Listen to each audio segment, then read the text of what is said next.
Selamat pagi semuanya. Saya Yasin, saya akan mulai sharing pagi hari ini. Nah, sebelum saya mulai, saya mau ngajak kerja sama Anda sedikit. Kira-kira menurut Anda, 95% kesuksesan ditentukan oleh impian, betul? Makin besar impian seseorang, makin sukseslah orang tersebut. Sebagian mulai ya, sebagian mulai enggak. Apakah Anda sudah memiliki impian besar? Kalau Anda pelajari apa yang diajarkan Pak Louis Sandean, kita butuh punya impian besar. Dan saya mau sharing sedikit. Saya kurang tahu daerah sini, saya pakai kilometer saja. Ini pengalaman saya. Saya kalau mau menuju suatu daerah yang jaraknya 150 km, saya kendaraan sampai di kilometer ke 100, saya sudah merasa capek. Waduh, 50 lagi. Tapi kalau hari ini saya mau ke sebuah daerah yang jaraknya 300 km, ketika saya sampai 200 km, saya belum capek. Anda ngerti maksud saya nggak? Anda pernah ngalamin yang seperti ini nggak?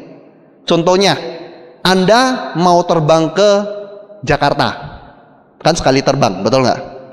Baru naik pesawat saja, aku rasanya capek gitu. Tapi kalau beda, Anda mau ke Medan, dari Semarang ke Jakarta, baru ke Medan. Sampai ke Jakarta masih siap-siap lagi. Wah, ini harus masih perjalanan 2 jam nih. Anda ngerti maksud saya? Makin besar suatu impian, Anda akan tidak sebegitu cepat capek. Karena semua itu tergantung pikiran Anda. Anda menyiapkan diri untuk meraih yang besar, maka ini tubuh akan bekerja sesuai permintaan Anda. Anda tahu buku The Secret? Tahu? Dibahas soal itu, betul? Kalau Anda punya impian yang besar, maka tubuh Anda bekerja dengan sendiri, menyesuaikan diri untuk meraih impian yang besar itu. Tapi kalau Anda impiannya setengah-setengah, ya tubuh Anda bekerja dengan sendiri untuk meraih yang setengah itu. Akhirnya cepat capek. Dan lucunya kalau Anda punya impian besar, yang kecil-kecil lewat dengan cepat sekali. Cepat sekali Anda raih semuanya. Apakah Anda sudah memiliki impian yang besar? Kalau belum, segera punya. Lihat buku impian Anda, perlu nggak diperbaiki? Saya harus katakan di buku-buku motivasi apapun, selalu impian itu yang paling utama. Dari buku A sampai buku Z, bahasanya tetap impian. Semua soal impian. Seberapa besar impian Anda? Dan ada sebuah pertanyaan menarik. Kenapa orang seperti Mr. Lee dan para leader bisa punya impian yang begitu besar dan terus berkembang? Kenapa banyak orang tidak berani punya impian besar? Ada yang tahu kenapa? Ini berhubungan dengan ketika Anda bergabung dulunya. Anda flashback zaman dulu, kenapa Anda bergabungnya antusias sekali? Tapi mulai ketika waktu berlalu 1 bulan, 2 bulan, 3 bulan, Anda mulai ragu dengan impian Anda, atau bahkan mulai mengecilkannya. Tidak semua orang sih, tapi sebagian besar yang saya tahu, makanya bisnisnya menurun. Kenapa? Ada yang tahu? Jawabannya adalah karena merasa tidak mampu mencapai impiannya karena ragu dengan kemampuan sendiri. Kita butuh sebuah tim. Coba kita flashback waktu pertama kali kita join. Ketika kita join, polos-polos sekali, betul? Waktu polos itu kan otak kita mikir, ini ada bisnis besar, ini orang di depan akan bantu saya mencapainya. Kita nggak mikirin kelemahan kita mikirin ini orang akan bantu saya. Dan Anda sebagai sponsor sangat antusias, ayo kita kejar bersama impian kita bersama, saya akan bantu Anda habis-habisan. Dan orang itu, yes, saya mau bergabung, betul? Waktu itu impiannya apa coba? BMW mungkin besok diraih perasaannya, betul nggak? Waktu join, wah mobil mewah ini terima nih, pulang, mah kita akan beli rumah mewah, istrinya shock. Itu punya impian tiba-tiba tertrigger naik sampai unlimited, betul nggak? Apapun kesannya jadi bisa. 2 tahun lagi kita jalan-jalan ke luar negeri, tahun ini kita ke Australia, tahun ini kita ke China, wah cerita semua. Istrinya bengong, Pak lu demam ya Pak? Papa demam ya? Papa kejeduk ya? Kenapa? Karena ada terjadinya tim. Ada dengan sponsor. Sudah membentuk sebuah tim. Tim itu, kadang Anda nggak sadar itu selalu terbentuk dimanapun. Kita ini sekarang membentuk tim baru. Ini seperti ini tim. Terus ketika masuk lift, itu juga membentuk sebuah tim baru. Cuman kadang di lift itu orang nggak kerja sama. Padahal udah dekat sekali dengan angkanya, orang lain mau tekan angka nggak bisa, dia diem.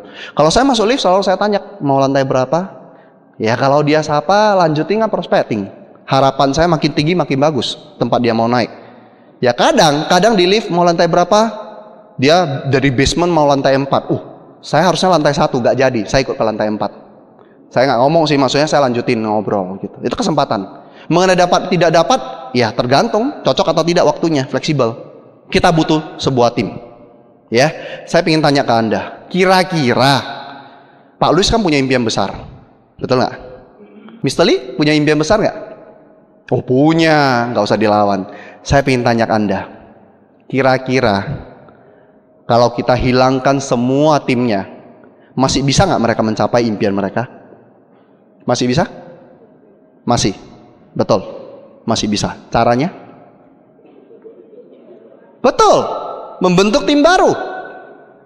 Kalau sekarang punya grup, contohnya, Mr. Lee punya distributor mencapai 30 juta orang di seluruh dunia. 30 juta orang. Kalau kita hilangkan semua, kalau dia mau bentuk sesuatu yang sesuai impian dia harus kembalikan 30 juta orang dulu, betul nggak? Jadi harga sebuah tim itu memang pentingnya luar biasa, penting sekali. Nah, yang terpenting adalah adanya teamwork. Kalau Anda baca bukunya Joseph Maxwell, beliau itu seorang pengarang buku tentang kepemimpinan menurut saya yang terbaik. Kemudian juga beliau sangat banyak mengarang buku-buku tentang kerja sama tim. Anda perlu sekali membacanya. Teamwork make the dream work. Itu salah satu kata yang mantap sekali. Kerja sama tim membuat impian bisa terwujud. Nah, apa sih tim itu?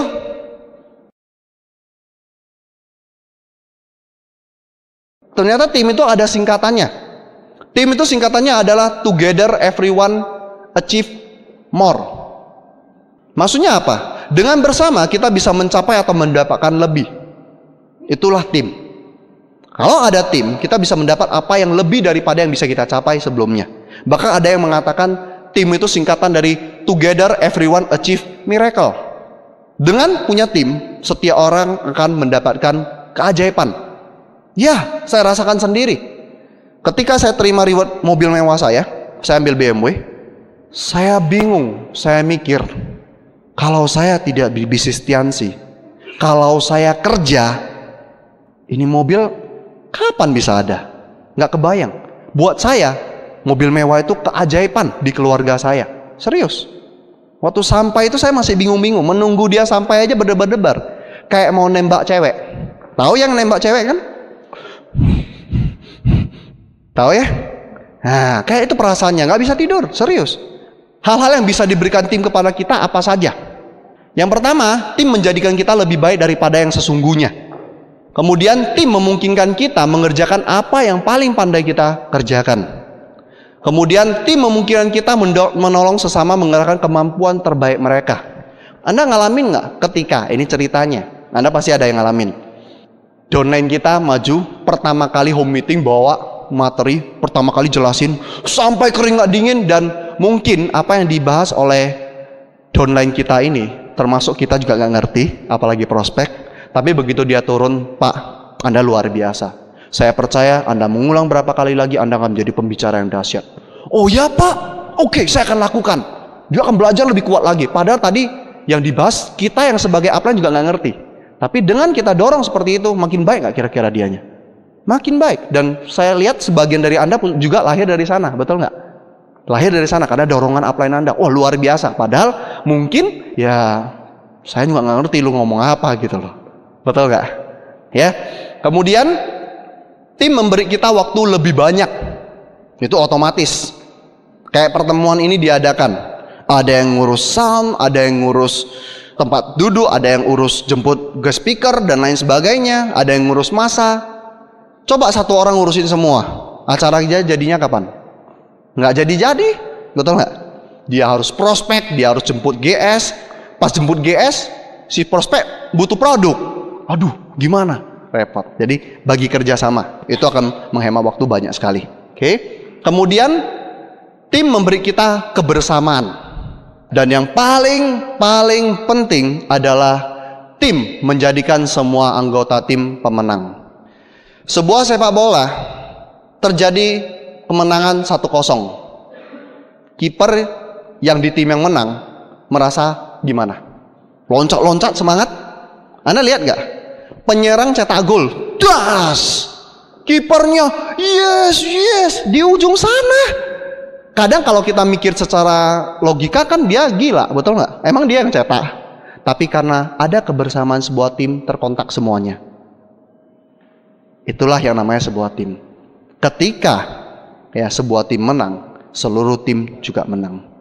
Pak Ade penerima Scoopy, betul? Grupnya, wah pasti antusias sekali, betul nggak? Itu dia salah satu bentuk. Walaupun bukan grupnya yang terima, tapi dia melihat itu visinya ke depannya. Oke? Kata John C. Maxwell, bersatu adalah permulaannya. Ibarat kita join, baru join kan tanda tangan, sap, upline downline, tanda tangan, sap. Itu permulaan saja. Tetap bersatu adalah kemajuan. Maksudnya apa? Terus berjuang. Ayo Scoopy, ayo mobil niaga. Itu adalah sebuah kemajuan, belum berakhir. Tapi kalau bisa bekerja sama terus menerus,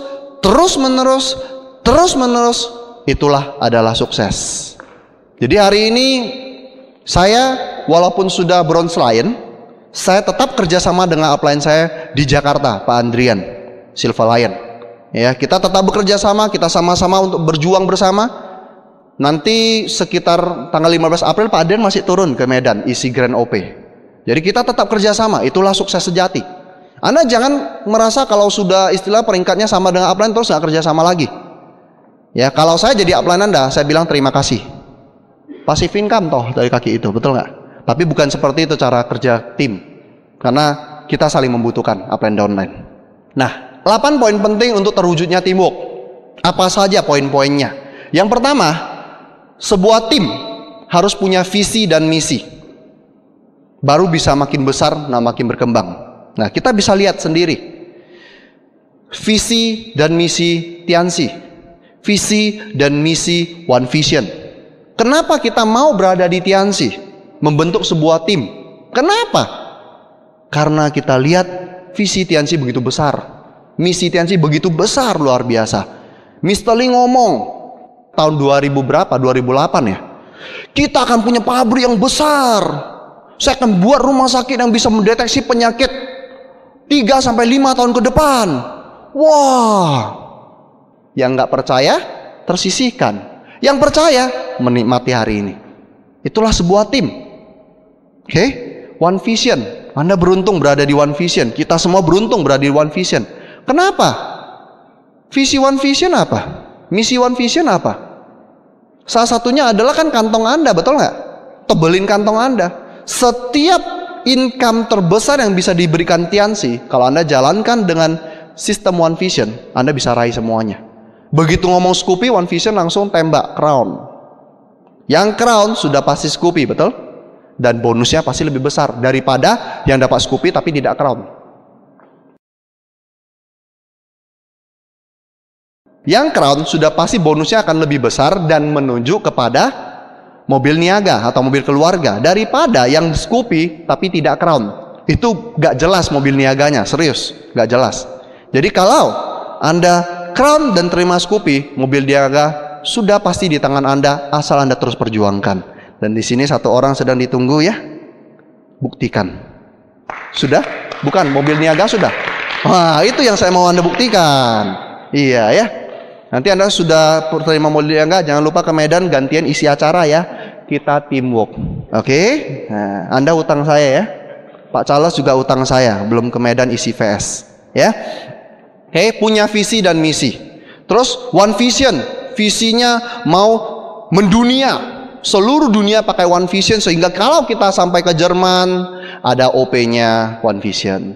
Sampai kita ke Amerika ada OP-nya One Vision. Ke Australia ada OP-nya One Vision. Enak gak? Ya, kita tinggal ngomong Facebook kan kayak emailan, ada bisnis bagus gini, Anda ikut ke pertemuan itu. Ya, didoain lah, kan kita nggak turun langsung ya, jangan terlalu harap.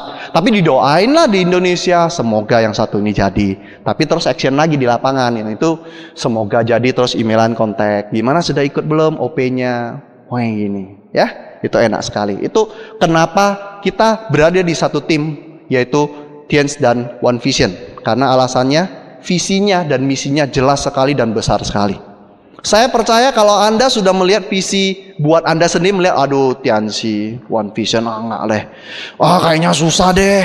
Percaya saya, nggak lama lagi Anda pasti nggak ada di bisnis ini lagi. Serius. Karena Anda sudah tidak sebahasa dengan visi misi dari tim kerja kita. Yang kedua, untuk terbentuknya teamwork dibutuhkan yang namanya saling menghargai, terbuka, dan saling percaya.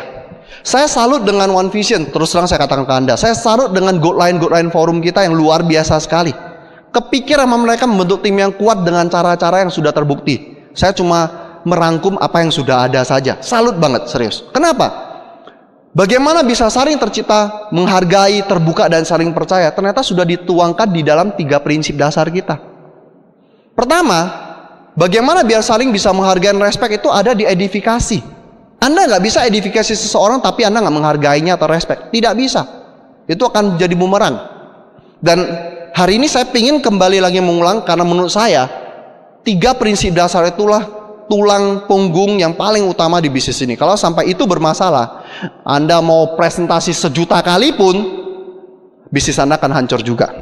Ibarat gini, kalau Anda mau bangun rumah tapi susun pakai batu bata saja, bisa nggak? Bisa? Bisa. Susun. Di atasnya taruh kayu, kasih tepal, jadi rumah, betul nggak? Mau tidur mau apa boleh. Tapi begitu disandal, brak, jatuh. Anda pengen punya bisnis seperti itu? Pengen? Tidak. Anda pengen yang kokoh nggak? Pengen. Kalau pengen yang kokoh, harus ada semennya. Apakah semennya? Ya ini dia. Edifikasi, konsultasi, no cross lining. Penting sekali. Itu akan menjadi pilar-pilar, itu menjadi pondasi membuat gedung Anda gedung pencakar langit. Oke? Nah, yang pertama saling menghargai. Soal edifikasi saya mau bahas lagi secara lebih detail dalam prakteknya. Edifikasi itu tidak bisa dengan kata-kata. Contoh. Pak Cesar ini prospek saya, Pak Ade upline saya. Contoh. Oh, Cesar, itu nanti Anda akan saya kenalkan dengan orang yang luar biasa gila, bisnisnya gila-gilaan. Ini mikirnya apa? Orang gila, bisnis gila. Oh, jangan ajak saya. Itu keliru, kata-katanya heboh, betul nggak? Anda nggak usah terlalu berlebihan ngomongnya. Edifikasi apa kelebihannya? Contohnya, saya kurang terlalu mengenal Pak Ade seperti apa. Saya contoh aja. Nanti saya kenalkan dengan teman saya. Saya kenal baik dengan beliau. Beliau itu komitmennya tinggi sekali dan saya percaya kalau kita berada di tim beliau, kita akan sukses besar. Nggak usah berlebihan kayak gini. Itu satu poin. Oke? Terus dalam bentuk tindakan seperti apa? Ini menarik. Sangat sering kejadian seperti itu. Ini ya. Edifikasi yang mau saya tunjukkan adalah tindakannya. Cesar, nanti ada teman saya Pak Ade, orangnya luar biasa, bisnis sudah besar sekali, dan saya percaya kalau kita kerjasama dengan beliau kita akan sukses besar sekali. Udah mantap belum? Udah. Pak Ade datang, ketek datang. Nah itu dia orangnya Pak Ade. Oh Pak Ade, silakan duduk dulu di sana Pak. Nah ini dia orangnya, luar biasa kan? Masih muda, sukses. Ini satu contoh. Yang kedua, udah cerita seperti tadi.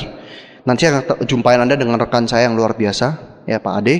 Beliau komitmen sekali dan saya percaya kalau kita ikut tim beliau, kita akan sukses besar. Pak Ade datang, tunggu sebentar, langsung datang. Pak Ade, terima kasih sudah datang, sini saya ambilin tasnya. Silakan duduk. Atau diajak ke sini, silakan duduk. Ayo kita kenalan dengan Pak Ade. Anda rasa mana lebih respect? Yang kedua. Kalau Anda jadi prospek, lebih respect yang mana? Kalau Anda jadi upline, lebih semangat mana? Iya. Kalau upline Anda semangat, prospek Anda respect, join nggak kira-kira? Sederhana atau edifikasi seperti itu saja. Terus yang sering didengar di starter pack itu loh, kalau perhatikan, siapin tempat parkir untuk upline Anda yang mau presentasi. Banyak yang sudah dengar nggak dilakukan, betul nggak? Ade jangan keras-keras goyangnya, nanti downline-nya, aduh gua itu. Ya. Ada satu hal menarik, ini kejadian kemarin. Saya datang grand home meeting. Sab datang. Tintin. Masa nggak ada tempat parkir kan? Tintin. Sana Pak. Jadi ini tempat rukonya. Sana Pak. Itu depannya itu prospek-prospek dia loh. Sana Pak. Saya bawa terus. Tapi untung grupnya cepat tanggap. Pak, saya yang parkirin. Saya keluar. Wah, terselamatkan. Pulang saya tegur langsung. Saya nggak punya upline, jadi nggak bisa minta upline saya di Jakarta soalnya. Nggak bisa, tolong kasih tau lah si ini, dia gini-gini, nggak bisa. Itu kekurangan saya di Medan, nggak punya upline di Medan. Jadi saya ajak bicara baik-baik. Pak, Saya contohin kalau gini gimana, kalau gitu gimana, rasanya gimana. Oh iya betul Pak. Nah akhirnya dia berubah. Kadang kalau kita sampaikan sesuatu yang baik dan benar dengan cara yang sopan, itu bagus sekali loh. Jangan dikit-dikit, tolong ngomong sama dia dong, tolong ngomong sama dia dong. Kapan kita belajar people skill untuk ngomong? Ngegur grup itu ada tekniknya, betul nggak? Dan di sini kita belajar. Lah paling kalau salah ngomong kan tewas satu ini kan. Cari yang lain nggak apa-apa dong, betul nggak?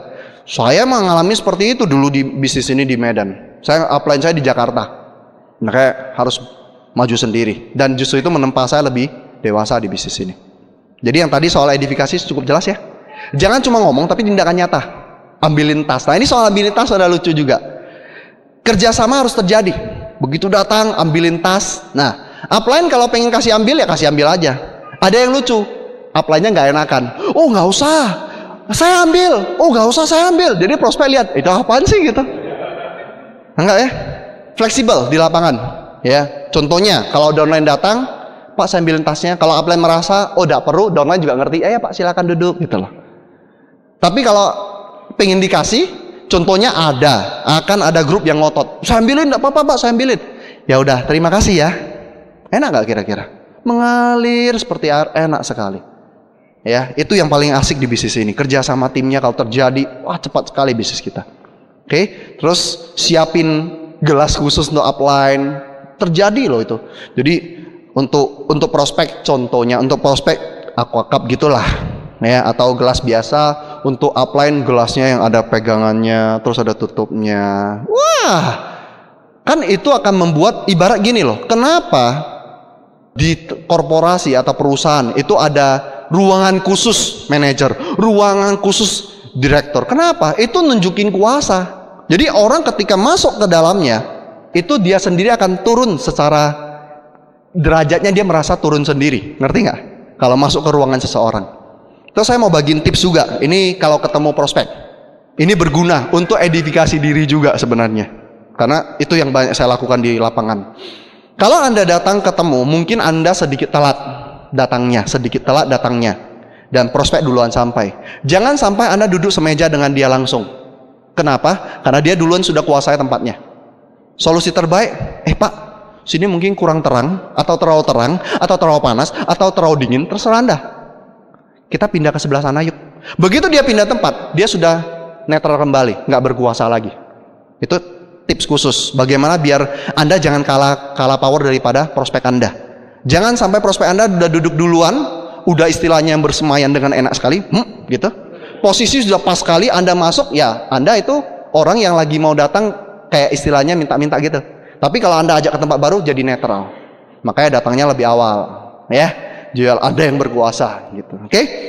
Itu soal edifikasi. Yang kedua, konsultasi. Soal konsultasi itu butuh keterbukaan. Jadi kalau Anda sudah respect seseorang, Anda pasti tidak akan punya rasa istilahnya nggak enak untuk terbuka, betul nggak? Anda respect seseorang pasti Anda berani terbuka apa adanya. Dan pesan saya konsultasi, beranilah buka habis-habisan soal bisnis Anda ya. Kenapa? Kalau Anda sakit perut ke dokter, ngapain ke sini? Kalau saya bilang sakit perut, nanti gimana? Oh, saya sakit kepala dok. Ngerti ya? Kadang orang suka aneh-aneh loh. Konsultasi lucu, ini terjadi. Grup datang, Pak konsultasi Pak, diceritain semua. Saya lihat tiap bulan konsultasinya sama, kenapa nggak ada perubahan? Nah saya bilang, Pak 1 minggu ini saya dampingin Anda ya. Saya maju di lapangan, saya liatin dia. Ternyata banyak hal yang dia tidak cerita di konsultasi tersebut yang dia keliru lakukan. Dan mungkin dia sendiri nggak tahu. Contohnya, Pak saya sudah kerja keras habis-habisan di bisnis ini.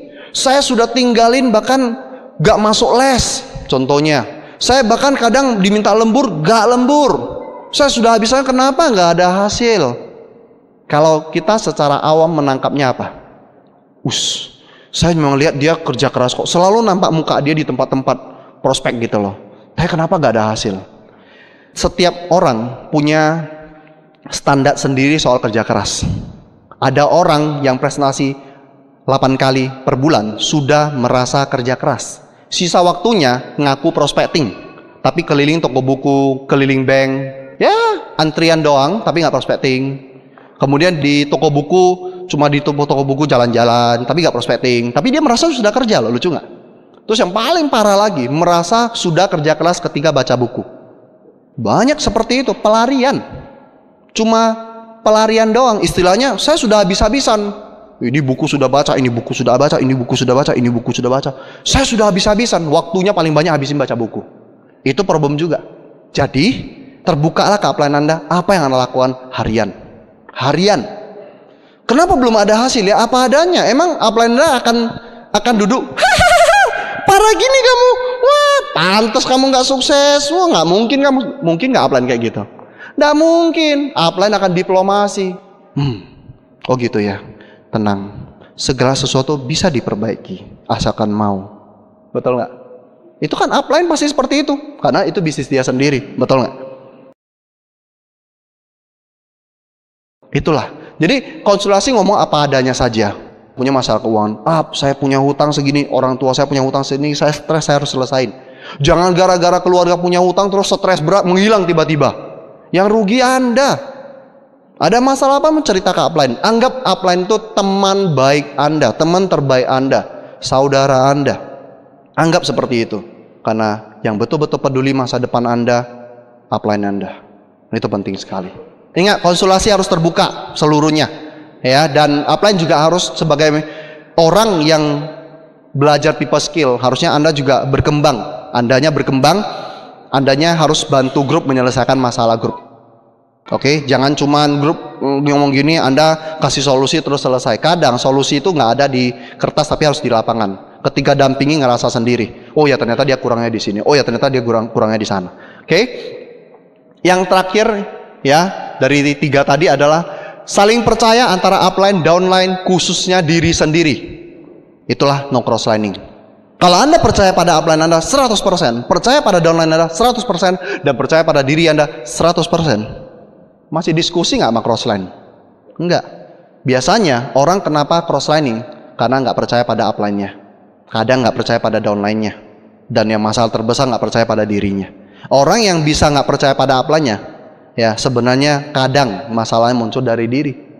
Kalau Anda baca bukunya Bagaimana Mencari Kawan, Dale Carnegie mengatakan orang-orang yang tidak merasa nyaman dengan diri sendiri pasti tidak akan cocok juga dengan orang lain. Kalau dibalik, orang yang tidak cocok dengan orang lain pasti nggak cocok sama dirinya, nggak nyaman sama dirinya. Jadi kalau hari ini Anda ketemu ada orang yang memang bentrok terus, sikap Anda yang pertama harus bukannya bentrok, bukannya jelekin dia, tapi kasihani dia. Dia itu sebenarnya sangat nggak nyaman dengan dirinya.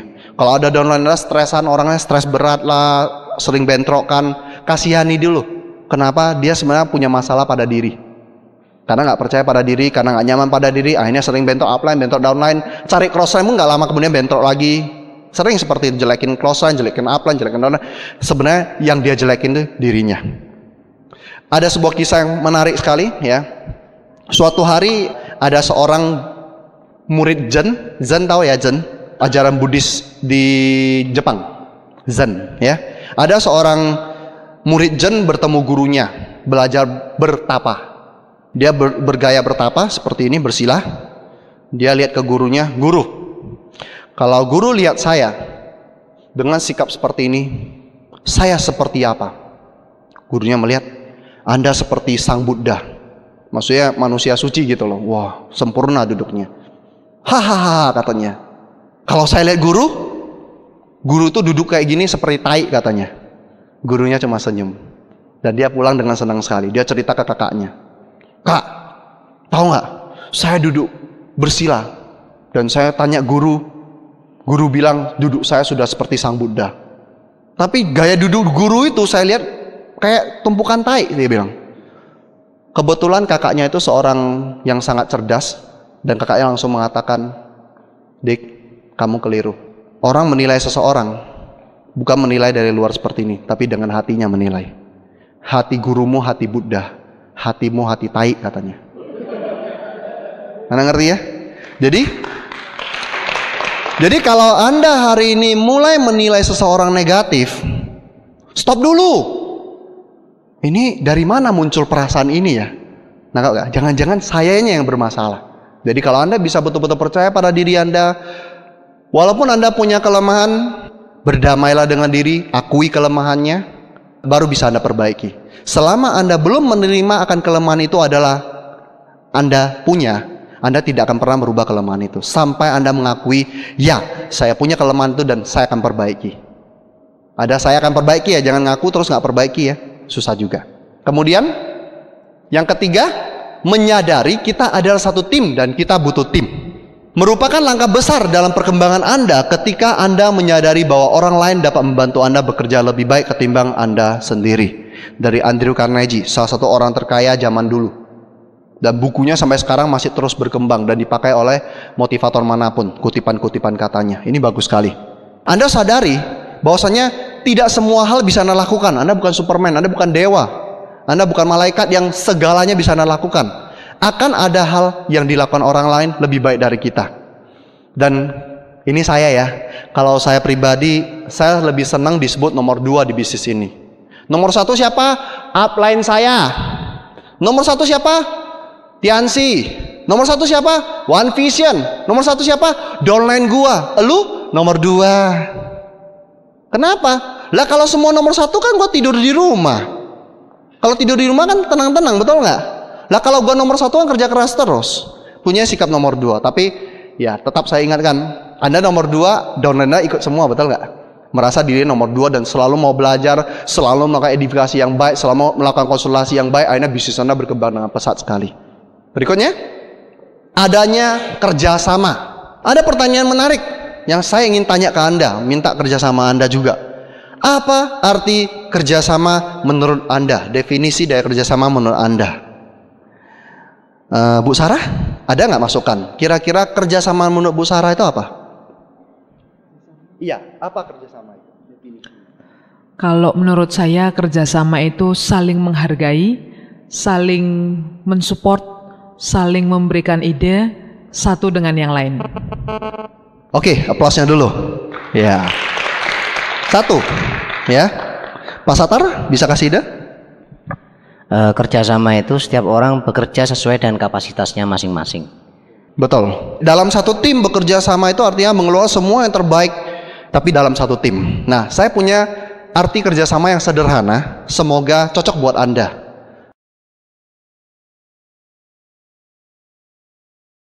Kerjasama itu adalah mengerjakan pekerjaan masing-masing. Saya mau sederhanakan seperti itu. Banyak orang punya gambaran gotong royong kerjasama. Boleh nggak semua sibuk korek paret, tapi nggak ada yang masak, nggak ada yang siapin minum? Tetap ada porsi masing-masing, betul nggak? Sepak bola, tujuan sepak bola apa? Cetak gol, satu aja tujuannya, betul. Kalau begitu kiper pun maju. Boleh nggak? Kiper pun nyerang sampai ke depan. Boleh? Boleh. Masalahnya akan terjadi ketidakseimbangan. Kenapa? Penyerang yang sedang menyerang, kalau nampak kipernya di depan gimana? Lari ke belakang dia. Takut kebobolan, betul nggak? Akhirnya penyerang jaga gawang, kipernya cetak gol. Itu kan parah, betul nggak? Parah sekali. Kebayang? Ya. Terus betul yang Anda katakan tadi soal kerjasama, itu ada definisi-definisi gambaran kerjasama yang benar.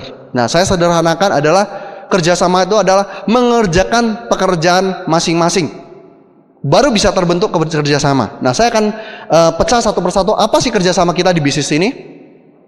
Ada tugas upline, tugas downline, tugas pembicara, tugas audiens, tugas crossline, dan tugas distributor, dan lain sebagainya. Yang pertama saya bahas tugas upline. Setiap di pertemuan apapun, baca buku apapun, belajar ilmu apapun yang baru, selalu berpikir untuk diri sendiri. Saya dulu pernah mengalami masa di mana pas di acara seperti CPM ataupun pembelajaran lain-lain, saya selalu mengambil ilmunya, malah saya lepas untuk yang lain. Maksudnya apa? Contohnya gini, pas pembicara ngomong gini, wah kena si A, wah kena si B. Aduh, upline gua kalau kesini kan bagus dengerin ini, biar kena dia. Wah, cocok buat si siapa. Wah, ini datang pas banget. Kenapa ketika pembicara pertemuan tuh membantai masalah-masalah, Anda seneng banget? Karena Anda berharap downline Anda bertobat, betul nggak? Tapi Anda lupa bertobat sendiri. Itu yang sering salah dilakukan orang. Jadi apa yang saya bahas ini, saya mau bicara ke hati setiap dari Anda satu persatu. Setiap dari Anda satu persatu, tidak ke downline Anda, ya tidak ke upline Anda, tapi ke Anda pribadi, dan termasuk ke saya pribadi. Saya selalu mengingat soal upline ini. Karena apapun ceritanya Anda itu upline loh. Siapa yang bukan upline di sini? Siapa yang bukan upline di sini? Semua sudah upline, betul nggak?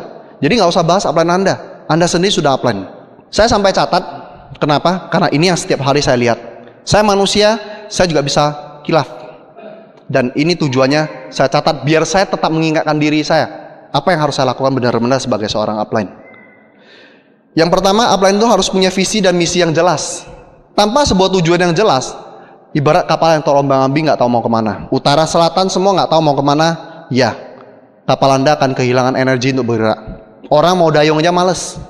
Jadi sebagai seorang upline, Anda harus punya visi dan misi yang jelas. Mau dibawa kemana tim Anda ini?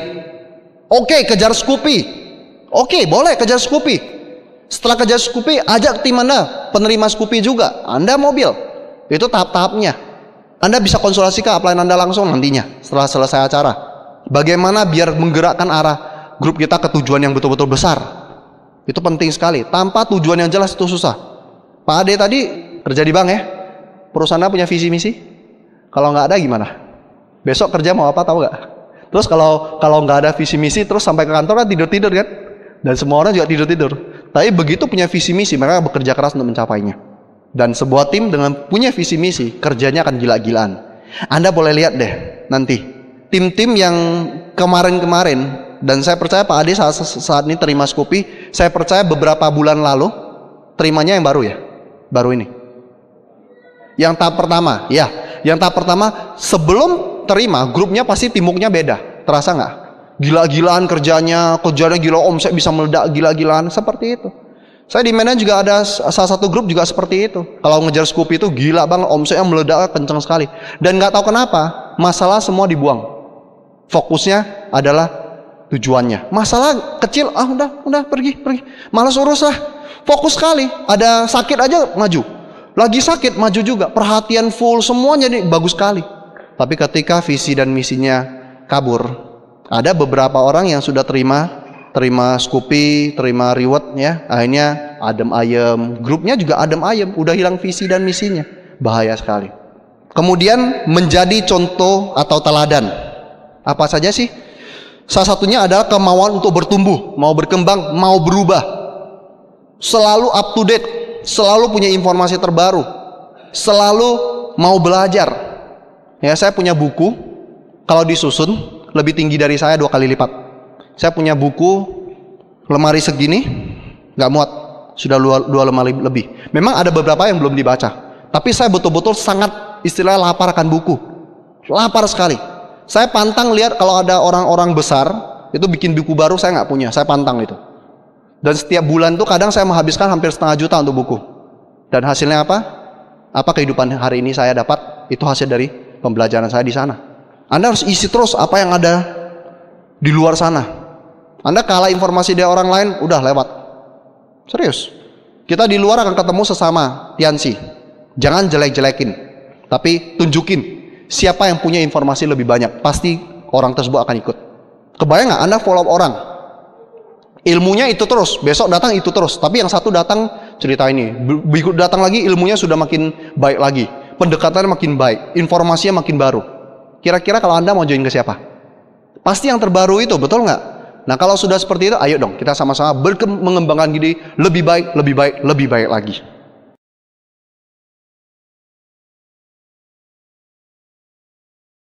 Kemudian tunjukkan sikap seorang pemenang. Apa sih sikap seorang pemenang? Datang selalu paling awal, duduk paling depan. Dari dulu saya itu pantang duduk baris kedua. Itu saya gak nyaman kalau ada orang di depan saya menghalangi pandangan, ibarat menghalangi visi saya, menghalangi tujuan saya, menghalangi masa depan saya. Saya gak mau, saya selalu mau yang terdepan. Ya, sesuai batasan ya. Nanti mungkin ada dibatasi untuk royal, duduknya seperti apa ya. Anda kalau belum royal ya jangan, wah gak boleh, tadi meeting bilang nomor 1. Ya gak bisa. Maksudnya ya Anda pantaskanlah diri Anda untuk ke sana. Dari dulu saya seperti itu. Ketika ini saya mau duduk di sana, saya katakan. Belum qualified tidak masalah, saya perjuangan, saya mau. Visi seminar duduk di akhir, di belakang, ya saya lihat ini nggak kelihatan apa-apa, yang banyaknya bokong orang kelihatan, nanti orang joget-joget goyang-goyang, bokong yang dilihat lagi, nggak seru. Saya bilang, saya mau duduk depan. Terus kalau Anda ingat, kalau Anda baca buku Berpikir Berjiwa Besar, salah satu cara untuk percaya diri, nomor satunya adalah duduk selalu paling depan. Silakan Anda tanya, arti sukses kepada seorang bintang 8 dengan arti sukses kepada seorang bintang 4. Jawabannya berbeda, padahal tulisannya sama. Kenapa? Karena mereka sudah melewati proses yang berbeda. Bintang 8 akan lebih detail, bintang 4 akan ngaur kemana-mana. Kalau sukses tuh saya harus punya mobil BMW, Ferrari, apapun ngomongin semua, itu sukses katanya. Tapi begitu menyentuh bintang 8 yang melewati proses, mungkin dia katakan, saya ketika sukses adalah ketika di grup saya ada 4 orang terima mobil niaga. Beda toh. Kita kan bingung kenapa lu ngomong gitu ya, itu sukses urusannya si bintang 8. Nah maksudnya gini, kadang Anda baca buku ketika di posisi Anda sudah punya pengalaman berbeda, arti buku itu tiba-tiba berkembang. Anda ngalamin nggak baca buku yang sama, kok kemarin nggak ada yang ini saya baca? Ada? Itu dia hebatnya, makanya Anda perlu ulang lagi. Kemudian, pemakai produk. Nggak perlu tunjuk tangan lah, tapi jawab dalam hati siapa yang pagi ini sudah pakai produk. Nggak perlu tunjuk tangan, jawab dalam hati. Kalau Anda belum pakai, lain kali rutin pakai dulu, baru bisa ngomong. Saya tadi udah pakai di hotel, setiap selesai makan, noni saya masukin. Itu saya suka sekali produknya, bagus sekali. Ternyata noni bisa melancarkan pencernaan loh. Ya bagus sekali, saya punya masalah BAB, ya pakai noni malah bagus. Pakai produk, Anda harus tunjukin ke grup. Anda itu seorang leader, Anda soal upline. Kemudian, ini penting. Goal setiap challenge One Vision dan Tianxi. Saya salut dengan leader-leader Anda yang di depan, saya salut dengan Pak Ade. Beliau Crown, beliau Scoopy, top banget. Ya, berikutnya mobil niaga ya. Saya doain Anda segera mencapainya.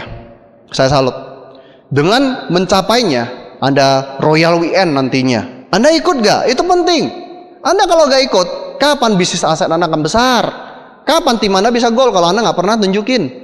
Ketika nanti ada Crown Life, acara live, Living in Freedom, Anda ikut gak? Dream Holiday, kabarnya Australia, kabarnya belum fix. Anda ikut gak? Ada orang baru join 5 bulan bisa ke Korea loh. Yang lumutan gak berangkat. Aduh, Anda sedang ngapain? Maunya dibikin buku. Gak sukses di Tianxi. Ngapain aja selama ini? Ingat, Anda itu upline, Anda dicontoh. Anda harus jadi teladan. Jadi kalau Anda goal Royal Weekend, grup Anda ikut. Kalau Anda goal live, grup Anda ikut. Kalau Anda goal Dream Holiday, grup Anda ikut. Kalau grup Anda 4 orang ikut, ya terima reward Andanya. Nangkap gak? Itu luar biasa sekali. Oke? Terus menduplikasikan ilmunya dengan praktek. Ya, maksudnya apa? Nah, ada hal penting yang perlu kita ketahui sebagai upline, kadang melampaui batas sebagai upline. Maksudnya apa? Kadang grup kita sudah saatnya presentasi, tapi nggak kita kasih presentasi. Ini kejadian di grup saya banyak. Upline-nya itu luar biasa. Bantu grup, ngomongnya bantu grup. Kalau saya maksimal presentasi bantu orang baru 2 kali. Maksimal. Jadi total sekitar 3-4 kali dia dengarkan presentasi, dia sudah harus bisa presentasi. Itu saya. Tapi kalau grup saya nggak ada yang nggak duplikasi, jalan di sana. Presentasi kan, dia memang dorong, udah kamu yang presentasi. Standar Pak Yasin, 3-4 kali sudah harus maju. Dia maju. Tapi ngomongnya sampai keringatan, nggak jelas, pakai flipchart nggak jelas loh. Terus sebentar-sebentar lihat upline. Ya, si upline kan teknik people skill udah tinggi. Dengan halus sekali dia mengambil flipchartnya, dia sambung pembicaraannya tanpa sadar. Lama-lama downline-nya gimana? Nyaman. Kalau sudah nyaman gimana? Setiap presentasi lihat upline, setiap presentasi lihat upline, disambut. Setiap presentasi lihat upline, disambut. Kalau saya kagak mau. Saya itu kalau 3-4 kali, kadang memang dia minta bantuan, oke lah, fleksibel ya. Jangan saya bilang 3-4 kali sekarang standarnya semua 3-4 kali, enggak, fleksibel. Oke, Anda lihat di lapangan. Kalau saya 3-4 kali sudah push dia, kalau dia masih takut, oke, nggak apa-apa. Saya pembuka, Anda lanjutin ya, tinggal baca aja kok. Biasa pembukanya agak icebreaker-nya agak susah kan? Biasanya mau ngomong mulai itu, saya yang mulai aja ya, nanti Anda berikutnya. Atau saya sampai bagian produk saja, sisanya Anda. Ya pokoknya gimana biar dia ngomong gitu loh. Jangan dikit-dikit ambil kendali, dikit-dikit ambil kendali. Ya kapan grup Anda bisa mandiri? Kadang upline itu melampaui batas kerja, masuk ke kawasan yang bukan daerah dia. Nah, ini tips yang bagus biar bagaimana Anda bisa menjadi upline yang luar biasa ya. Anda bisa menjadi manusia yang luar biasa. Dan saya mau minta Anda betul-betul hafalkan tips ini, karena ini bagus sekali. Seandainya seluruh dunia seperti saya, apa yang terjadi? Tanyakan ke diri Anda. Itu luar biasa itu. Ketika saya mau males, seandainya semua grup saya seperti saya sekarang, apa yang terjadi? Omset nggak ada, maju lagi. Ketika mau presentasi, ketika semua grup saya seperti saya, apa yang terjadi? Semua presentasi, semangat. Ketika saya baca buku, seandainya seluruh grup saya baca buku, mantap nih, saya jadi semangat baca bukunya. Anda nangkap gak? Jadi sebenarnya sederhana untuk jadi upline yang baik. Tinggal Anda tanya diri aja, bagaimana kalau dunia itu seperti saya? Kalau makin parah ya jangan lakukan. Kalau bagus ya lakukan terus. Cukup jelas? Jadi seandainya seluruh dunia seperti saya, atau seandainya seluruh grup saya seperti saya, apa yang terjadi? Wah, kalau Anda produser aja nggak goal, seluruh grup seperti apa? Seperti itu gimana? Bahaya. Kalau Anda CP sekarang, semua grup cuma CP, Royal pun kagak, betul nggak? Semua grup CP, lawyer nggak? Kagak. Bahaya, gua harus CPP. Kalau semua grup CPP gimana? Pelan-pelan Royal, pelan-pelan Crown, betul nggak? Dan seterusnya sampai ke Majesty 6, betul? Jadi pertanyaannya adalah apa? Seandainya seluruh dunia seperti saya, apa yang terjadi? Nah, itu tugas sebagai upline. Kalau tugas downline apa? Ya, duplikasi upline Anda lah. Gampang aja kok. Duplikasi aja upline Anda. Saya katakan cuma satu, duplikasi upline Anda. Nah, yang jadi upline pasti takut jadinya. Kalau persis seperti saya bahaya, jadi saya harus berubah, betul ya? Jadi downline itu duplikasi aja upline Anda, selesai. Nah, kalau ketemu upline yang error, ya loncatin, duplikasi upline yang benar. Ya, yang benar itu kayak gimana? PBO lah, yang sesuai PBO, yang sesuai parameter Business One Vision, itulah upline yang benar. Kalau nggak penuhin, nggak benar itu. Terus, tugas pembicara, nah itu poin penting juga, saya ingin sharing ke Anda. Saya kalau mau berbicara, diminta berbicara dimanapun, apakah diminta One Vision, apakah diminta Tianxi, apakah diminta untuk Grand OP, atau diminta untuk home meeting, saya akan betul-betul jaga kesehatan saya luar biasa. Untuk isi fest ini saja, 1 bulan lalu saya sudah jaga kesehatan untuk makanan. 2 minggu sebelumnya makin diketatin jaganya. Kemarin Pak Charles ajak makan, saya bilang, Pak, saya doyan makan sekali, sangat doyan sekali. Tapi tolong cari makanan yang tidak gorengan, tidak panggang, tidak pedas. Ya samanya gak enak, betul gak? Saya lera tinggalin itu sementara, tapi nanti malam balas dendam. Saya seperti itu, serius. Saya mempersiapkan lebih awal, materi disiapkan, dipelajari, diulang. Tadi lagi tunggu Pak Charles, saya liatin lagi materinya. Saya ingin memberikan yang terbaik untuk teman-teman semua. Itu utama sekali. Dan Anda juga sama. Ketika Anda diminta bicara, Anda harus yang terbaik keluarin. Anda kalau diminta home meeting, ya keluarin yang terbaik, jangan setengah-setengah gitu. Anda diminta isi acara, boro-boro nolak, keluarin yang terbaik. Jadi pembicara persiapan harus lebih baik dan lebih baik. Oke? Kemudian tugas tim audiens. Nah, ini penting sekali. Saya mau cerita pengalaman saya dulu. Ketika saya mulai bangun bisnis, saya nggak punya upline. Upline saya di Jakarta. Waktu itu saya datang di OP, presentasi, saya tertarik, akhirnya saya bergabung di bisnis ini. Setelah itu saya presentasilah orang, ajak orang pertemuan. Ketika saya ajak orang pertemuan, kebetulan yang bicara waktu itu bintang 5. Salah satu peringkat tertinggi di Medan waktu itu, bintang 5. Dia yang presentasi. Waktu zaman kita masih whiteboard. Kalau yang satu itu presentasi, membelakangi orang. Dari awal sampai akhir membelakangi orang. Dan presentasinya bahkan saya pun gak jelas. Teman saya yang saya ajak gini, bagusan kamu yang presentasi. Gak jelas dia ngomong apa. Saya jawab apa? Iya, saya juga gak ngerti dia ngomong apa. Selesai acara, dia bilang, teman saya, tapi katamu mantap sekali pembicara di sini. Nah, kayak saya mau datang. Iya, gini aja. Nanti kalau ada pembicara yang bagus, kabari saya ya. Baru saya lihat. Dan sejak itu orang itu gak pernah bisa lagi saya ajak ke pertemuan. Saya protes ke upline. Di mana sih masa yang dimajuin orang-orang kasarnya bego? Kok kayak gini? Nggak profesional. Saya protes. Upline saya bilang apa? Semua tergantung sikap Anda. Ya belajar dari Pak Louis sih soalnya. Maksudnya apa? Kamu udah baca buku belum? Belum. Saya bintang 5 baru mulai baca buku, bandel. Kamu baca buku dulu deh. Tips yang cepat deh. Ini aja. Coba kamu paksakan sikapi positif. Ya apapun yang bisa dipositifin lah. Gitu ya. Ya udah deh. Ayo saya coba lagi, undang orang ke pertemuan. Kali ini yang presentasi bintang 5 juga dan nggak kalah bego. Iya. Iya, serius.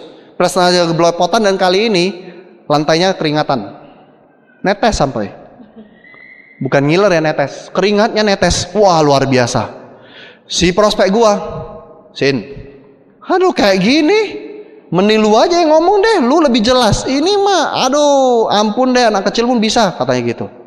Saya gini, saya kesel juga sih, kok sial terus, kapan bisa maju kalau kayak gini OP-nya. Tapi saya sikapi positif, tenangkan diri, tarik nafas. Lu lihat dulu, mantap nih. Padahal mantap dari mana, saya mikir, aduh please deh. Ya karena saya suruh lihat, ya dia liatin terus. Saya juga mencari, ini penting loh, mencari apa positifnya nih pembicara. Mana positifnya, saya cariin loh. Terakhir dia impact bintang 5, ngomongnya juga sekedarnya dan turun. Terus teman saya bilang, waduh kok kayak gini, nggak ngerti saya apa-apa kalau datang sini. Nah, saya bilang, dapat ide toh, kalau diajak positif terus dapat ide. Nah gini, lu lihat kan dia presentasi, kira-kira dia presentasi ngerti nggak kamu? Nggak ngerti. Nggak ngerti aja dia bisa bintang 5 loh. Jadi kebayang nggak, dia presentasi orang nggak ngerti tapi bisa bikin orang bintang 5. Lu bisa nggak presentasi orang biar ngerti? Oh bisa. Kalau lu bisa berarti lu bintang 6 dong, tertinggi di Medan. Saya bilang, kalau gitu saya mau dong, gampang kayaknya. Ngerti maksudnya?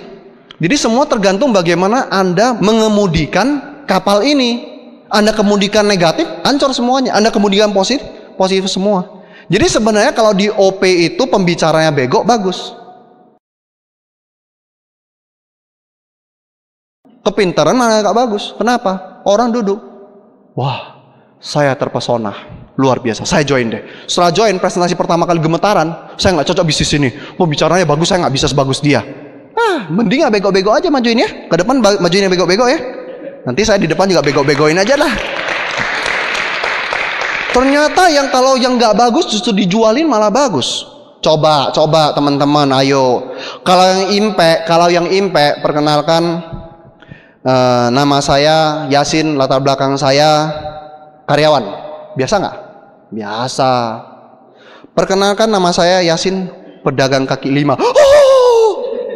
Perkenalkan, apalagi penerima Scoopy. Perkenalkan, nama saya Yasin, tamatan SD. Wah, betul? Makin jelek makin bagus. Jadi ya udahlah, nggak usah bajuin yang bagus-bagus, yang bego-bego aja majuin. Loh, kan bisnis ini kelebihannya seperti itu kan? Yang lemah pun bisa dimajuin. Oke, tapi ya tetap dalam tanda kutip lah ya. Bukan bego terus, nanti lama-lama bego, belajar apa kita?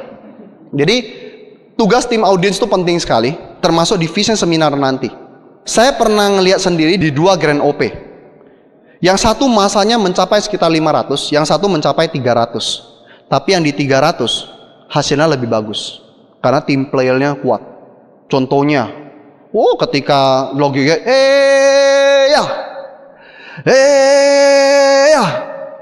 pembicaraan juga semangat gila. Yang satu 500 tapi terlalu profesional. Tepuk tangannya pun, duduknya pun gayanya mantap-mantap semua. Profesional semuanya, adem ayem. Pembicara ngomong kok gak naik-naik ini, aduh gitu. Yang sudah pernah bicara pasti ngerasa deh, kalau lagi ngomong itu bawah itu sepi senyap itu bete gitu. Nah saya butuh kerja sama Anda. Kita harus hati. Kalau kita connect, berapapun yang Anda bawa itu akan join. Berapapun yang Anda bawa itu akan join. Tapi kalau kita nggak connect, capek-capek kita kumpulin orang, buat apa? Betul nggak? Kemarin kalau Anda ikut ke Jakarta, Mr. Lee ngomong, kita bikin acara bukan huka-huka, bukan. Kita bikin acara untuk kemajuan bisnis, betul nggak? Kalau kita buat untuk kemajuan bisnis, kenapa kita nggak habis-habisan? Kenapa kita nggak habis-habisan? Panjat kursi, heboh. Kenapa tidak? Kenapa harus jaim-jaim? Emang habis selesai acara pulang tidur? Ya enggak, bisnis harus naik, betul? Ngumpulin orang bukan gampang loh. Acara kita buat bukan gampang loh. Semua butuh biaya, kerja sama tim yang luar biasa. Jadi ketika acara itu habis-habisan, keluarkan semuanya. Mau capek yang puas lebih enak daripada capek yang nggak kerja apa-apa. Oke? Berikutnya tugas crossline. Saya ngomong ini bukan mau ngajarin Anda. Saya crossan Anda crossan saya, kita sama-sama mengisi. Oke? Tugas crossan apa? Ada hal penting. Anda pengen nggak punya bisnis di luar kota? Pengen. Kalau gitu welcome lah orang yang punya grup yang dititip ke pertemuan Anda. Welcome. Saya kalau di pertemuan selalu terbuka banget. Kalau orang tanya, ayo datang. Kadang saya ketemu leader luar kota, Pak, kapan ke Medan buka jaringan? Biar rame medannya. Kenapa? Karena suatu hari kalau saya punya sikap seperti itu kepada crossline, suatu hari crossline juga ketika saya titipin, Pak, saya ada grup mau ke sana, nanti kalau ada yang kurang jelas, tapi dalam batas yang ini ya, tidak crosslining ya. Contohnya tanya stokis, tanya pertemuan, tolong dibantu ya. Karena saya welcome dia juga welcome saya. Kebayang nggak? Ini ada yang kejadian seperti itu loh. Ada orang titip istilah arahkan orang ke pertemuan ini, terus datang tanya, ini VS ya? Tiansi ya, saya diundang sih datang sini. Oh, siapa yang undang? Oh, teman saya dari Bali. Oh gitu ya, silakan duduk dulu. Melayaninya bagus, silakan duduk dulu. Setelah selesai datang dia acara, di follow up. Gini loh, bisnis ini butuh teamwork. Dipakai pula ilmu ini, butuh teamwork. Jadi kalau Anda tanpa teamwork di Semarang, Anda nggak akan besar. Kalau upline di Bali, yang jarang bisa ke sini, dipakai teamworknya, kurang ajar itu orang. Nah, hal menarik satu, doa Anda akan dikabulkan Tuhan. Ketika Anda punya grup di luar kota, habis semua diambil orang. Anda mau terjadi seperti itu? Bayangannya yang tadi aja deh, seandainya seluruh dunia seperti saya, apa yang terjadi? Kalau saya baik sama orang, melayani orang, grup saya kebayang ya, orang datang ke Semarang, cuma Semarang Anda layani, betul nggak? Tapi di seluruh dunia grup Anda dilayani, enak nggak? Enak. Jadi kalau Anda baik sama orang, Anda akan mendapat berkali lipat kebaikan dari luar. Itu kelebihan kalau Anda jalankan hal yang baik. Kalau downline edifikasi upline biasa nggak? Lagi edifikasi itu, kan ilmunya udah pada hebat-hebat kan? Udah dalam hati, udah nggak usah edifikasi upline, gua udah udah tahu, betul? Tapi kalau crossing yang ngomong, kamu beruntung loh, punya upline seperti sini. Orangnya bagus banget, bangga nggak? Tiba-tiba dadanya terbusung jalannya, bangga berada di tim itu. Itu sering terjadi. Makanya sama crossline tuh harus bangun hubungan baik, tapi tidak crosslining. Saya tekankan, bangun hubungan baik, jangan musuhan. Jadi baik, ayo welcome, halo apa kabar, ketemu di stokis, apa kabar gitu. Kadang saya ketemu saya punya stokis, di stokis ada crossline lagi presentasi, selesai gitu, saya lewat, apa kabar, dia kan sering edifikasi, ini Pak Yasin penerima reward.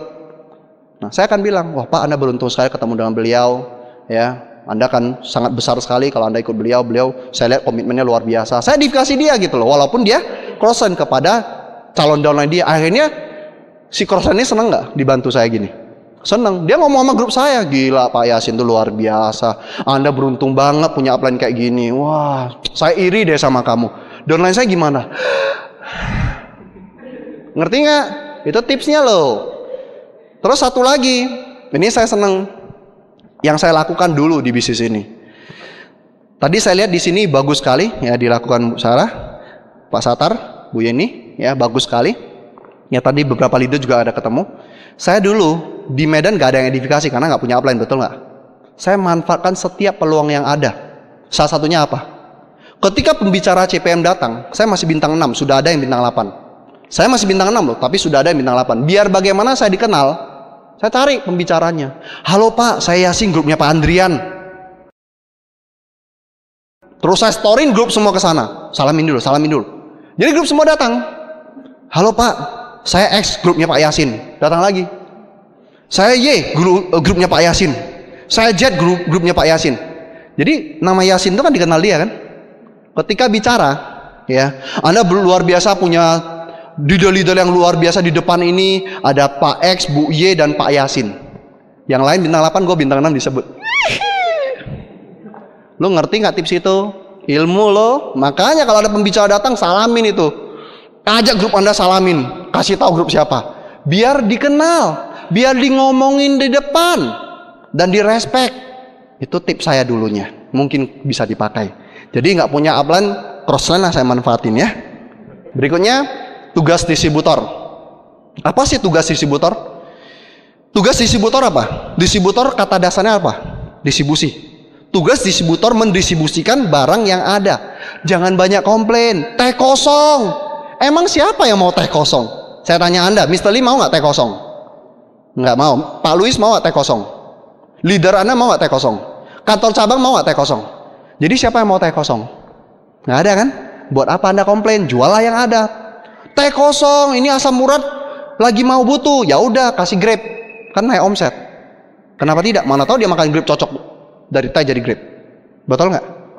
Akan ada tugas masing-masing. Kantor punya tugas kantor. Kita punya tugas kita. Jual yang ada. Yang nggak ada nggak usah dibahas, nggak usah dipikirin. Jual yang ada, jangan komplain. Pak, masa T kosong saya ngomset T nggak bisa lagi. Ya udah nggak bisa ya jual yang lain. Emang lu ribut terus ada omset? Nggak ada. Oke. Berikutnya, rela berkorban dan mau melayani. Ya, ini ada sebuah kisah nyata yang luar biasa. Tanggal 29 Mei 1953, Tenzing Norgay dan Edmund Hillary ada dua orang pertama di dunia yang berhasil mencapai Gunung Everest pertama. Dan membutuhkan sekitar 200 sampai 300 orang hanya untuk mewujudkan dua orang mencapai puncak Gunung Everest. Jadi 200-300 orang itu dari bawah bawa berton-ton makanan, jalan sampai satu titik, bikin camping untuk mengantar yang berikut naik. Untuk mengantar makin ke atas makin sedikit orangnya, sampai di puncak tinggal dua orang yaitu Edmund Hillary dan Tenzing Norgay. Sebenarnya Tenzing Norgay itu penduduk asli yang istilahnya lebih memahami daerah sana. Dan dia sebenarnya tinggal satu langkah saja menginjak Gunung Everest. Tapi di titik itu, satu langkah lagi mencapai Gunung Everest, dia berhenti dan dia mempersilahkan Edmund Hillary untuk naik. Ketika sampai di bawah, orang tanya, wah luar biasa, peluk-pelukan, Anda berhasil menunjukkannya, wah luar biasa. Tapi Pak Tenzing, Mr. Tenzing, kenapa Anda nggak melangkah duluan ke atas, kan Anda nomor 1 di dunia? Sering orang seperti itu. Tapi Tenzing Norgay menjawab dengan luar biasa. Saya terharu mendengarnya. Tenzing Norgay mengatakan, tanpa visi Edmund Hillary, kita tidak akan bisa mengumpulkan 200-300 orang untuk mulai mendaki gunung ini. Jadi yang betul-betul berhak untuk di atas adalah Edmund Hillary, bukan saya. Saya hanya wakilnya.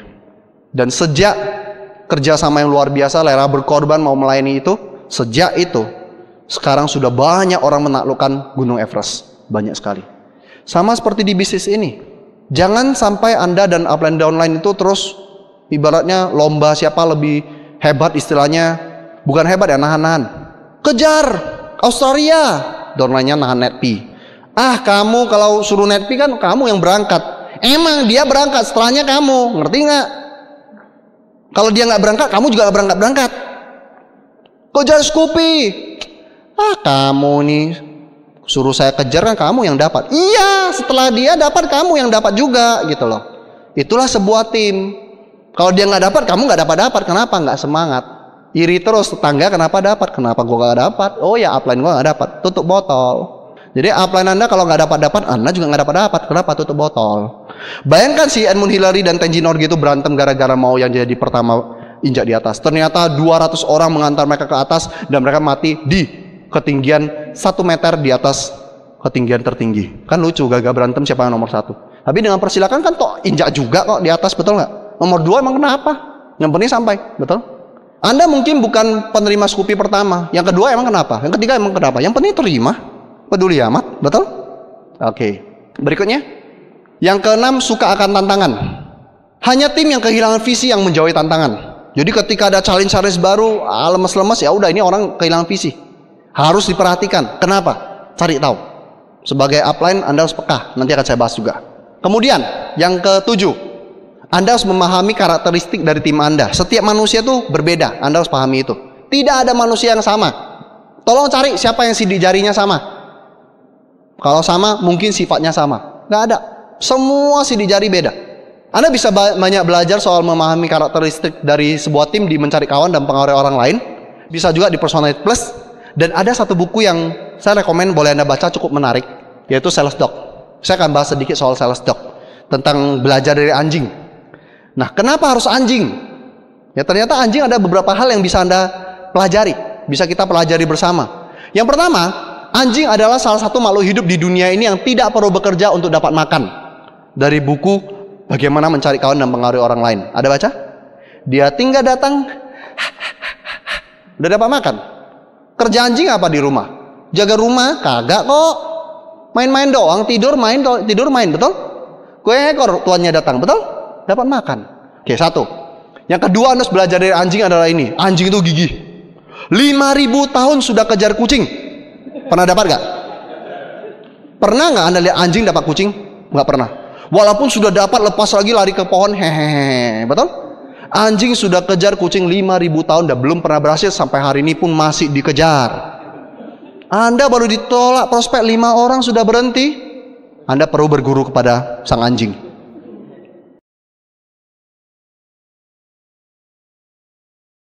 Ingat, anjing itu gigi loh.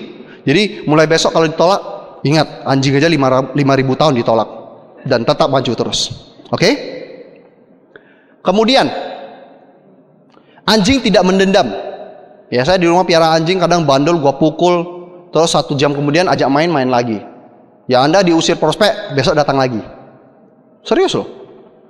Udah pergi, nggak mau saya seperti ini. Makasih Om. Besok datang lagi tanpa muka dosa. Selamat siang Om. Boleh saya ngobrol? Oh, udah pergi. Makasih Om. Besok datang lagi. Apa kabar Om? Sudah makan siang? Lama-lama dia kesel sampai ini duduk. Lu maunya apa? Enggak kok. Saya cuma pengen Om tetap sehat. Ada produk-produk kesehatan. Ya udah, mana yang bisa untuk saya? Ini aja Om. Udah, jangan datang lagi ya. Tidak masalah Om. Makasih. Besok datang lagi. Om, setelah pakai produk bagaimana Om? Kesel sih, tapi maju terus.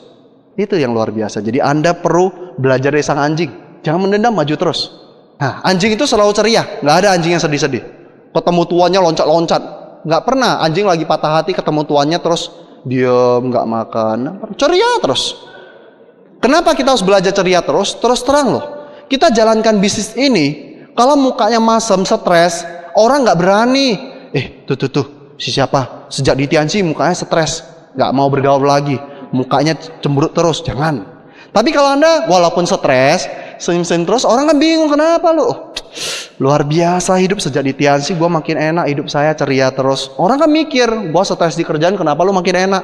Gue mau denger deh, nangkap nggak? Jadi lu orang style muka selalu ceria, oke? Kemudian, ada 5 tipe anjing yang menyerupai sifat manusia pada umumnya. Saya bicara sifat, tolong jangan cocokin mukanya. Kalaupun ternyata ada sama, jangan dibilang. Ya, sifatnya yang dicocokin. Tipe anjing pertama. Yang pertama ada tipe pitbull. Tipe ini tipe anjing yang tipe istilahnya pelacak, pemburu. Tipe ini kelebihannya agresif, target oriented. Dikasih target apapun pasti bisa dicapai.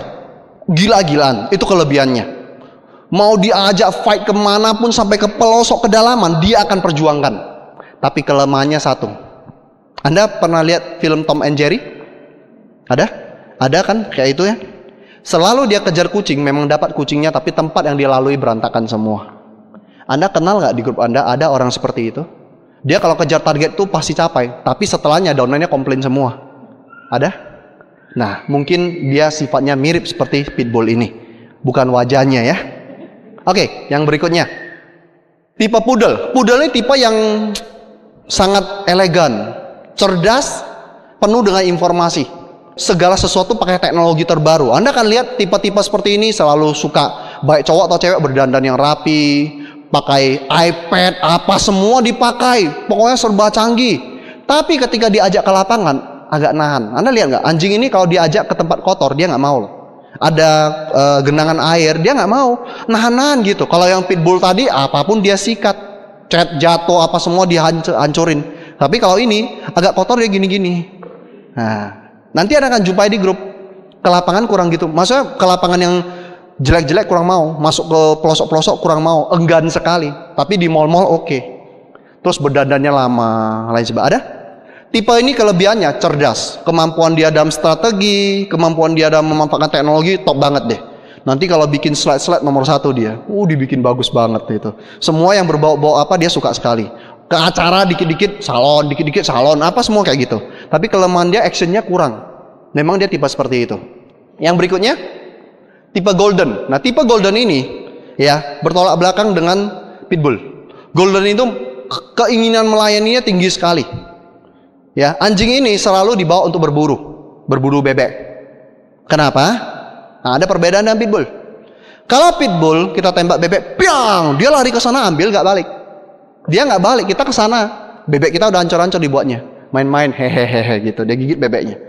Tapi kalau yang tipe golden ini, kita tembak, dar, dia lari ke sana ambil bawa lagi. Masih ada bebek yang mau sambil, dia melayaninya bagus. Di bisnis ini Anda akan jumpai orang seperti itu juga. Sifat melayaninya bagus banget, tapi kadang kebablas. Ya, kebablas sampai-sampai istilahnya dia takut membuka kaki baru karena takut nggak bisa melayaninya lebih baik lagi. Dia terus nempelin yang lama terus, dia elus-elus terus yang lama. Ada plus minusnya setiap tipe ini. Ya, melayani yang lama tidak salah kok. Masa kita ibarat gini loh. Kalau kita kurang darah, kita infus darah, betul nggak? Tapi kalau lagi infus darah di sini bocor terus, ada gunanya nggak? Nggak ada. Sama kayak bisnis ini. Anda terus mencari orang baru, orang lama nggak dipertahankan. Buat apa? Kapan aset Anda jadi? Jaringan bertambah banyak di print out, tapi setahun kemudian di delete semua. Nggak ada gunanya? Nggak ada. Anda harus bisa mencari orang baru, mempertahankan orang lama. Jadi butuh pitbull dan si golden di dalam sifat Anda. Oke? Kemudian tipe chihuahua. Wah, kalau chihuahua nampak mukanya udah tahu ya, ini ahli presentasi. Kalau ngomong berapi-api, nggak bisa berhenti. Kelemahannya karena nggak bisa berhenti, nggak ada omset. Maksudnya apa? Dia ngomongnya antusias, orang bilang, terus saya mau bintang 3 bagaimana caranya? Itu gampang, nanti aja di stokis. Pokoknya sekarang udah cerita, ada Royal Weekend, ada ini, ada itu, ke China, pabriknya dikeluarin, ini ada Tai Chi Sun. Iya, saya mau bintang 3, tenang dulu, itu gampang kok. Cerita panjang lebar sampai akhirnya orang stres sendiri dan nggak jadi join. Loh, kemarin bilang mau bintang 3. Iya, setelah gue pikir-pikir agak libet sih, kayaknya nggak dulu deh. Terlalu banyak informasi dikasih. Oke, cukup jelas. Ada orang seperti itu, kurang mau mendengarkan, lebih banyak ngomong, dan gak berhenti. Dan yang terakhir adalah tipe Basset Hound. Khusus yang satu ini memang harus cocokkan wajah. Serius. Ini tipe anjing yang wajahnya minta kasihan. Serius. Dan setelah saya baca buku ini saya cukup lucu karena di grup saya ternyata ada. Jadi ada satu grup saya, presentasinya tidak menarik, bagus tapi tidak menarik. Saya liatin terus. Saya bingung, ini orang presentasinya nggak semangat. Maksudnya bagus sih presentasinya, lengkap semua, standarnya udah tepat. Tapi nggak semangat gitu, gue denger aja bosen gitu loh. Aduh gimana, tapi bisa bintang 6 loh. Terus gue amati, setelah baca buku ini gue amati. Ternyata prospeknya selama dia presentasi, bukan lihat picture-nya, lihat mukanya. Kasihan lihat mukanya. Ya udah saya join aja. Dan lucunya di grup dia muncul beberapa orang seperti itu. Ini karunia Tuhan sih muka ini. Entah ada nggak di sini ya. Buat tipe anjing ini, a sad face is an asset, better than intelligent face no omset. Muka sedih itu aset daripada muka cerdas nggak beromset. Ya jadi kalau merasa diri muka cerdas nggak beromset, bertobatlah ya. Oke. 5 tipe ini tidak ada yang istilah satu tipe mendominan seluruhnya, tidak. Kadang ada yang lain gabungan. Yang paling tepat gabungan yang paling bagus adalah berotak poodle, fight seperti pitbull, melayani seperti golden. Itu yang Anda perlu betul-betul pelajari. Oke? Berotak poodle, fight-nya seperti pitbull, ya melayani seperti golden. Terus Anda bisa pelajari hal menarik lagi. Anda bisa lihat di bisnis Anda. Ketika bisnis Anda kurang semangat, di dalam biasanya kurang pitbull. Anda butuh jadi pitbull. Jadi Anda harus belajar untuk menjadi semua tipe ini, kecuali yang terakhir. Yang terakhir itu sebenarnya dia ada sisi lainnya. Dia itu tipe yang cerdas, diam tapi cerdas. Ada. Anda bisa baca bukunya lebih jelas. Itu cuma saya mau singkat aja biar lebih mudah di ini, ya. Kalau tim Anda kurang semangat, itu kurang pitbull. Kalau tim Anda semangat tapi tidak beraturan, royal aja susah tapi omsetnya gede. Ada orang omsetnya 40 juta, royalnya nggak sampai-sampai. Ada nggak? Nah itu kadang pitbullnya banyak, kurang poodle-nya. Anda pelajari. Oke? Terus sadari bahwa setiap tim adalah kumpulan dari beragam jenis tipe manusia. Jadi hargailah setiap perbedaan, bukan persamaan. Hargailah setiap perbedaan di dalam tim Anda. Justru karena perbedaanlah kita bisa saling melengkapi. Sebuah sepak bola kalau semuanya pintar tangkap bola, nggak ada gol yang bisa tercetak. Sebuah sepak bola cuma tahu cetak gol, nggak ada orang jaga gawang, nggak bisa cetak gol juga. Hargai setiap perbedaan karena perbedaan yang mengisi kita satu sama lainnya. Dan yang terakhir adalah peka terhadap perkembangan tim. Apa yang menjadi hambatan grup, apa yang membuat grup cepat, itu Anda harus betul-betul pelajari. Review, sering-sering review. Saya baca di buku-buku kepemimpinan selalu dikatakan, seorang pemimpin selalu menyisakan waktu sehari minimal 30 menit untuk dirinya dan Tuhan. Di saat itu dia berdiam diri, dan biasa ide-ide yang luar biasa muncul, dan pemahaman-pemahaman baru dan kesadaran baru muncul di titik itu ketika hanya antara dia dan Tuhan. Itu penting. Setiap leader pasti seperti itu, minimal 30 menit setiap hari. Daripada Anda di luar berkoar-koar, Anda sisakan 30 menit setiap hari untuk tenangkan diri. Bukan nonton ya, bukan santai, bukan, tenangkan diri, review. Anda akan menemukan banyak hal-hal baru yang bisa Anda pelajari. Kenapa bisnis saya kurang berkembang ya? Apakah CPM saya kurang bawa masa? Apakah di CPM saya kurang semangat? Apakah di VS kurang banyak orang yang saya bawa? Jumlah tiket perbandingan VS lalu dengan sekarang bagaimana? Ada penaikan atau penurunan? Itu saat yang bagus Anda harus peka. Jangan jalani bisnisnya apa adanya, harus peka, lihat setiap keadaan yang ada. Kenapa terjadi penurunan omset? Apa yang terjadi? Salah di mana? Lain kali kalau kondisi yang sama terjadi, bagaimana saya menghadapinya? Oh, kenapa di bisnis di grup saya ini gede, kenceng sekali? Ada apa di sini yang bisa saya duplikasi ke yang lainnya? Peka, itu penting. Kenapa sistem One Vision mengarahkan kita punya 10 kaki aktif dan bukan 2 saja? Anda harus perhatikan itu. Karena One Vision ingin Anda punya pilihan tim yang terbaik. Kadang kita memang harus memilih tim, nggak bisa enggak. Ada orang yang lambatnya luar biasa, nggak bisa kita ajak kencang. Ibarat gini deh, Anda nggak pernah lari pagi, tiba-tiba diajak lari pagi dengan Kopassus. Kopassus tahu ya? Mampus nggak kira-kira? Kalau gitu diseret dia, tahan nggak? Nggak bisa. Ya Anda mungkin tipe yang kencang, tapi mungkin grup Anda bukan tipe yang kencang. It's okay, kasih kesempatan dia berproses. Tapi Anda tetap harus kencang, jangan Anda ikut dia lambat, enggak. Anda tetap cepat, tapi kasih kesempatan dia berproses. 10 kaki akan mempermudah Anda untuk memilih di mana Anda bisa bekerja lebih maksimal. Ya, arah ke depan. Awalnya 3, 4, terus lanjut. Jangan cuma 2. Kalau 2, 1 bermasalah, Anda tongkrongin terus, bermasalah juga Andanya. Yang terakhir, kunci utama punya tim terbaik. Ya, kembali dari saya katakan, terus terang One Vision itu luar biasa sekali. Saya salut sekali, saya beruntung berada di One Vision. Kenapa? One Vision sudah menyiapkan langkah-langkah apapun yang saya cerita tadi, sudah disiapkan One Vision di dalam PBO-nya. Ketika Anda menjadi core producer atau CPP, Anda sudah belajar menjadi bagian dari pemain tim.